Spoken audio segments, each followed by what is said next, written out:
اس کے حوالے سے بات کرتے ہیں۔ تو یہ اکثر سوال اٹھتا ہے کہ قیام اللیل اور تراویح کیا فرض ہیں یا سنت ہیں، تو اس کے بارے میں کیا چیز ہے؟ تو جی یہ ایسا ہے کہ قیام اللیل فرض یا سنت موقدہ نہیں ہے، بلکہ یہ نفلی نماز ہے، ٹھیک ہے۔ قیام اللیل ہی تہجد یعنی تہجد کی نماز بھی کہہ لیں اور تراویح بھی کہہ لیں، یعنی تراویح ہی قیام اللیل ہے، ٹھیک ہے۔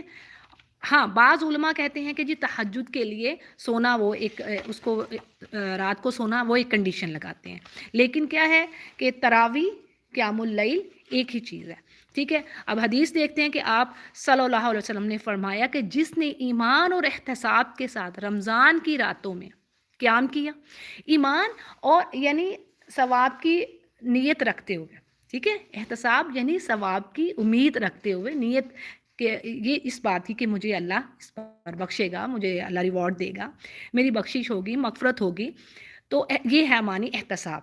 تو جس نے ایمان اور احتساب کے ساتھ رمضان کی راتوں میں قیام کیا، اس کے پچھلے گناہ معاف ہو جائیں گے، ٹھیک ہے جی، یہ اوتھینٹک حدیث ہے۔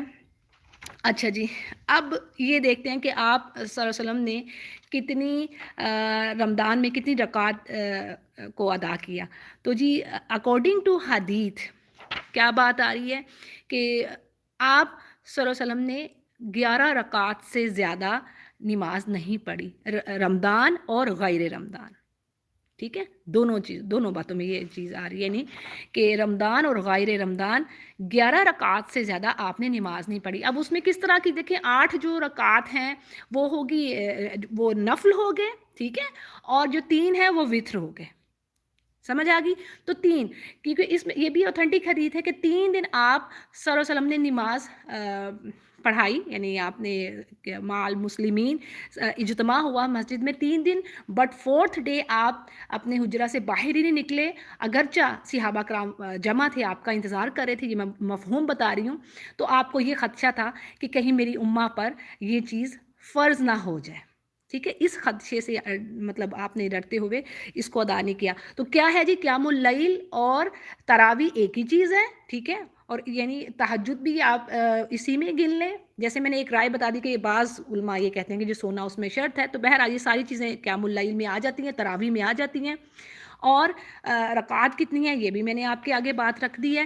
اچھا جی، اب اس کا وقت کیا ہے، یہ بات آتی کہ اس کے ٹائمنگز اس کے کیا ہے، تو اس کا یہ ہے کہ نماز تہجد کا جو وقت وہی وقت اس کا قیام اللیل کا ہے، یعنی اس میں کیا ہے کہ عشاء کی نماز سے لے کر عشاء کی نماز سے لے کر رات کا آخری جو وقت ہے طلوع فجر تک، فجر کے طلوع ہونے سے، جو سحری آپ کھا رہے ہیں نا، افطار، وہ جو سحری کے وقت کھانا، اب جو اذان کا جو آپ کا وہی ٹائم آپ لگا لیں، ٹھیک ہے، جب تک کہ آپ کھا پی رہے ہیں تو وہ آپ کا مطلب اس ٹائم تک انسان جو ہے عام روٹین میں تہجد کا ٹائم گنا جاتا ہے، عشاء سے لے کے عشاء کی نماز کے بعد سے لے کے رات کے آخری وقت طلوع فجر تک، ٹھیک ہے، اس وقت کے دوران کسی بھی وقت اسے پڑھا جا سکتا ہے، ٹھیک ہے۔ اور آپ کو پتہ ہے کہ میں یہ جس سے یعنی رمضان کی جو ایشوز ہیں کہاں سے ہم لے رہے ہیں، تو جی یہ یعنی اس بات پر ہے، ایک تو یہ ہو گیا کہ یہ نفل نماز ہے، سنت نہیں ہے، فرض نہیں ہے،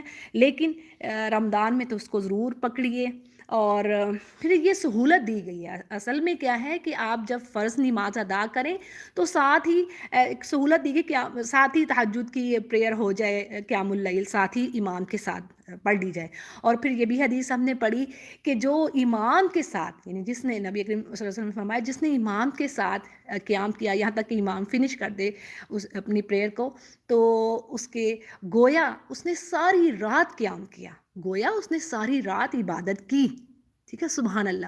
تو کتنا ٹائم لگتا ہے تراویح میں؟ ہارڈلی 1 آور لگتا ہے، اگر 8 بھی پڑھ لیں 8 بھی پڑھ سکتے ہیں، اور کچھ لوگ 20 پڑھ رہے ہیں، تو اس میں نہ کسی سے بحث و مباحثہ کیجئے، عزت و احترام رکھیے، کیونکہ اس پر یعنی اکثر دیکھیں ایشو لے کے نا ختم ہی نہیں ہوتے، کہ اسکالرز آپس میں بھی بحث و مباحثہ علماء آرگیومنٹس میں ہی رہتے ہیں، تو اللہ تعالیٰ ہمیں ان چیزوں سے بچائے۔ تو باقی یہ کہ حدیث جب ہم دیکھتے ہیں تو اس میں ہمیں یہ بات ملتی ہے، 8 رکعات کی بات ملتی ہے، ٹھیک ہے، تو اب جو 20 ہی پڑھا تو ہمیں کرٹیسائز کرنے کی ضرورت نہیں ہے، ٹھیک ہے۔ اچھا جی ذرا تھوڑا ایک اور میں حدیث آپ کے آگے رکھ دیتی ہوں، مفہوم بہت ہی زبردست حدیث ہے کہ نبی کریم صلی اللہ علیہ وسلم نے فرمایا تہجد کے فائدے کیا ہیں. یعنی آپ کو میں نے پہلے بتا دی کہ یہ ایک ہی چیز ہے، قیام اللیل اور تراویح ایک ہی چیز ہے. اب اس کے بینیفٹس ذرا سن لیجئے. یعنی حدیث کا اوتھینٹک حدیث ہے یہ کہ پہلے نیک لوگوں کا یہ طریقہ ہے رات کو جاگنا، تہجد کے وقت میں استغفار کرنا. قرآن کریم میں کئی جگہوں پر بات آئی ہے اور یہ افضل عبادت ہے استغفار کرنا اس وقت میں. ٹھیک ہے، مستغفرین بالاسحار سورہ زاریات میں بھی بات آئی ہے اور سورۃ آل عمران میں بھی. پھر اسی طرح یہ یعنی اللہ کے تقرب، اللہ کے نزدیک ہونے کا ذریعہ ہے. دوسری بات. پھر تیسری بات کیا ہے کہ گناہ معاف ہوتے ہیں اس سے. ٹھیک ہے. پھر چوتھی بات کیا آ رہی ہے کہ گناہ تو اللہ معاف کرتے ہیں لیکن جو تہجد پڑھنے والا ہے یعنی گناہوں سے وہ بچا بھی رہتا ہے. یہ اس سے بھی بڑی بات ہوئی. پھر کیا ہے جی کہ جسم کی ایک ایک بیماری کو تہجد کی جو نماز ہے وہ دور کر دیتی، نکال دیتی ہے جسم کی بیماری کو. پھر اسی طرح چھٹی چیز کیا آ رہی ہے جی کہ 2 ضرورتیں پوری کرتی ہے. یعنی جو سب کی ضرورت ہے، 2 ایسی بڑی ضرورتیں. اب اس میں کیا چیز آ رہی ہے؟ مثال کے طور پر کہ ہم میں سے کون نہیں چاہتا کہ اللہ تعالیٰ ہمارے مال و رزق میں، دولت میں، خوشحالی میں فراوانی کرے، اللہ اس کو اور بڑھائے، گرو کرے. جو اللہ نے رزق حلال ہمیں دے رکھا ہے تو یہ کون نہیں چاہتا کہ میری جاب، میرا بزنس چلتا رہے. یہ سب کی خواہش ہے. تو یہ اللہ یعنی اس کو یہ عطا کرے گا جو اس ٹائم میں اللہ کی عبادت کرنے والا ہے. سبحان اللہ. یہ بات ہوگی. پھر دوسری ایک اور چیز کیا ہے کہ ہم سب کی جیسے یہ خواہش ہوتی ہے کہ جو ہماری بات ہے وہ آخری بات ہو، وہ پریویل کرے، یعنی اس کا ایک وہ آخری بات ہو، وہ اس کی ویلیو ہو. تو یہ خواہش یعنی ہر ایک کی ہوتی ہے اور یہ خواہش بھی پوری ہوگی جو یہ کام کرنے والا ہے. کیسے پتہ لگتا ہے ہمیں اس بات کا؟ ہمیں کیسے پتہ چلتا ہے؟ وہ ایسے کہ جب آپ سورۃ المزمل کو پڑھتے ہیں تو اس میں کیا بات آتی ہے کہ یہ جو رات کا اٹھنا ہے، ناشیۃ اللیل ہی اقوام قیلا، اقوام قیلا. ٹھیک ہے نا. یہ جو بات آ رہی ہے نا اس میں یہ ہے کہ رات کا اٹھنا اگرچہ انسان پر بڑا بھاری ہے لیکن جو یہ کام پھر کر لیتا نا اس سے بڑھ کر کوئی بھی مضبوط دل والا نہیں ہوتا. ٹھیک ہے. پھر بات آتی ہے نا اقوام قیلا، تو اس میں یہ کہ اس کی بات کو کوئی کاٹ نہیں سکتا. یعنی اللہ اس کی زبان کی یعنی اپنی نگرانی میں لے لیتے ہیں. پھر اس کی بات ایسی ہوتی ہے کہ اس کا انکار دوسرے لوگ کر نہیں سکتے. سبحان اللہ. یہ کتنے بڑے بڑے بینیفٹس ہیں جو اس بات سے مل رہے ہیں. تو پھر اسی طرح حدیث میں یہ بھی بات آتی ہے کہ جس نے 10 آیتیں نماز میں اللہ کے سامنے پڑھ لیں تو اللہ تعالیٰ یعنی اس کو غافلین میں سے نہیں لکھے گا. پھر اسی طرح 100 آیتوں کے پڑھنے پر بھی ایک حدیث آ رہی کہ اس کو غافلین میں سے نہیں لکھے گا. تو وہی بات ہے کہ آپ سورہ فلق اور سورہ ناس کو اگر تہجد کے ٹائم پر اٹھ کر 2-4 نوافل ہی انسان پڑھ لے تو وہ 11 رکعتیں وہ بن جاتی ہیں. تو 11 آیات بن جاتی ہیں وہ. ٹھیک ہے.